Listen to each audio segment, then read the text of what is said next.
My name is Puru Gupta. I am a CEO and co-founder of Two Elements. It's a breakfast and snacks brand, essentially in clean label, considered to be the first clean label brand in the country. So where did you get the idea for your company, sir? I think the genesis of it came from the fact that, given that this is again, this is almost a decade old idea. So the intent was that people are just not taking care of health, and health was usually used as, once you get sick or somebody in the family gets sick, that is when you start thinking of health. Take care. Idea was, can you make people conscious of their health before it gets too late? That was the premise. Obviously, it took a lot of turns and tosses. But essentially, why Two Elements exists today is to give you food which is much cleaner, to take care. And food is not supposed to be taken as a medicine. Food is something that you enjoy, that you relish. But while you relish, it should not be a punishment to your body. That's the premise. Okay. So how do you feel being at TiECON today? Amazing. I think the energy is amazing, and the kind of people and the kind of enthusiasm that the crowd has is amazing. It's very, very nice.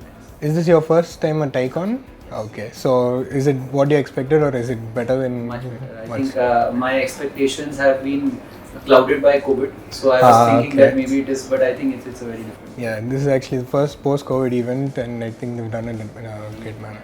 Okay. So what is a piece of advice that you would give to the younger generation who are focusing on startups and being entrepreneurs in today's world? I think one simple thing is, don't think too much about whether it will work or not work. One suggestion I keep giving to anyone who wants to, I think just jump it. And you don't learn swimming by looking at YouTube videos. You just jump into the water and then figure out.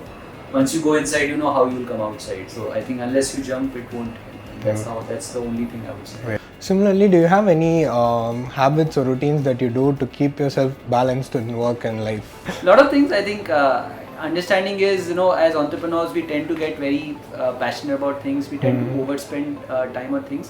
What we don't realize is that sometimes the passion translates into burnout, and that actually impacts the whole focus, the whole intent to work, and the whole energy behind it. So I think that piece, as long as you're conscious about it, and it usually happens at work also. But work, there's probably people around you to build. As entrepreneur, you are probably, you think that people are looking up to you, and hence you want to just keep on making standards more difficult and better. But I think you don't do justice to yourself if you don't really take a break. You make sure that yes, unless you have a world outside what you do, you might start getting overburnt around it, and that's something that I think you need to do. What is one thing outside of work that you're passionate about that you like doing? I like writing. I write a lot, and I think whenever I write a little bit more, I feel happier.